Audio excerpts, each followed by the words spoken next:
Have you ever wondered if the strategies used by U.S. Navy SEALs on the most intense battlefields could actually work in your life, in your job, at home, and how you lead? Well, today, we're cracking open that exact playbook. We're going to break down how these principles can become your own personal operating system for success. Let's get right into it. Everything, and I mean everything we're about to talk about, comes back to this single, powerful idea. This isn't just some nice quote you put on a poster. Nope, this is the core principle. It's the switch you flip in your mind that changes how you see every single problem, every success, every failure. So what is extreme ownership, really? It's exactly what it sounds like. It's total and complete responsibility. As a leader, everything in your world is on you. The good, the bad, the ugly. If your team succeeds, you own it. If your team fails, guess what? You own that too. There's no finger pointing. There's no, oh, it was his fault. It's all on you. Okay, I get it. That sounds huge. It can feel a little overwhelming, right?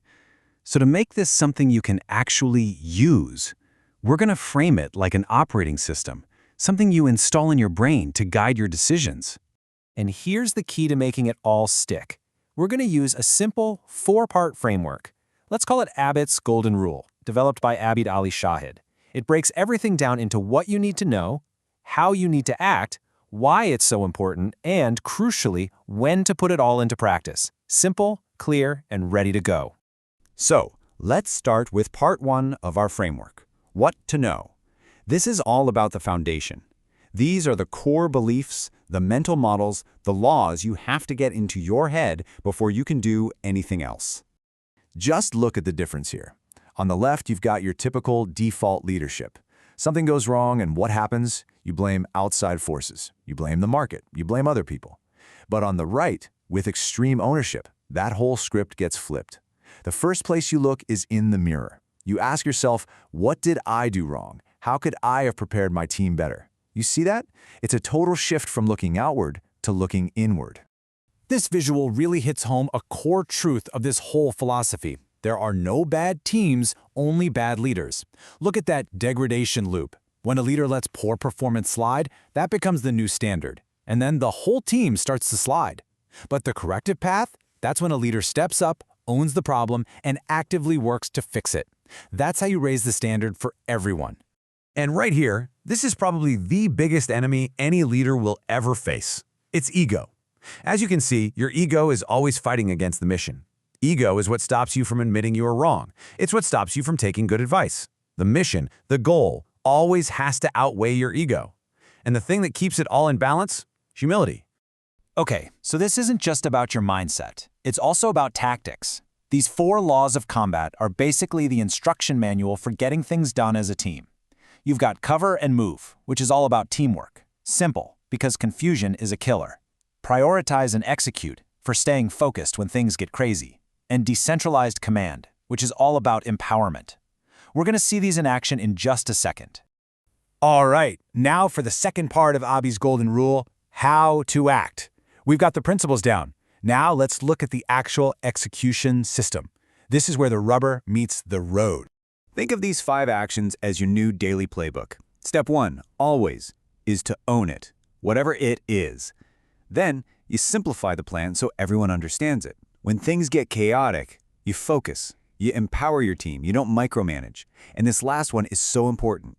You have to lead not just your team, but your own bosses too. Lead up and down the chain. Let's drill down into prioritize and execute for a moment. When you feel completely overwhelmed, this is the simple 3-step loop that SEALs use. First, believe it or not, you relax. Take a breath, pull back from the chaos. Second, you look around. Assess the situation and figure out the one thing that's most important right now. And third, you make a call. You execute on that single priority. That's how you fight back against chaos. And that brings us to decentralized command. Just look at the image on the left. That's a bottleneck. One person is trying to make every decision, and everything grinds to a halt. That's a disaster waiting to happen. The goal is the network on the right, where junior leaders are empowered to make decisions. For this to work, everyone has to understand the why behind the mission, not just the what. But here's a critical point. Leadership isn't a fixed setting. It's a constant balancing act. They call it the dichotomy of leadership. You need to be confident, but not cocky. You need to be humble, but not passive. You've got to know when to lead from the front, but also when to step back and follow. The best leaders are constantly adjusting these sliders, finding that sweet spot in the middle. Okay, so we've covered the what and the how. To really make this stick, we need to cover the last two pieces of our framework: why this all matters and when to actually use it. This is what connects the whole system to your real-world actions. So why bother with all of this? Why does it matter? It really comes down to this simple equation. Blame is weakness. The second you blame someone or something else, you've given up your power to change the situation. But ownership? Ownership is control. The very moment you take responsibility for a problem is the moment you gain the power to solve it. It's that simple.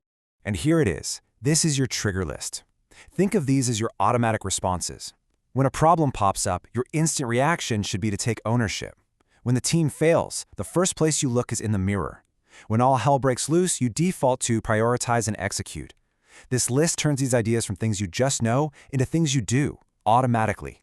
And this image right here just perfectly shows how it all comes together. See, extreme ownership isn't just a handful of good tips. It's a fully integrated system. The core mindset of ownership powers the laws of combat, which are fine-tuned by the dichotomies. It's a loop. Each piece makes the other pieces stronger, creating this powerful engine for high performance. So I'll leave you with this final thought to chew on. In life, in business, in leadership, you don't get what you think you deserve. You get what you're willing to take 100%, no excuses ownership of. So the only question left is, what are you going to take ownership of today?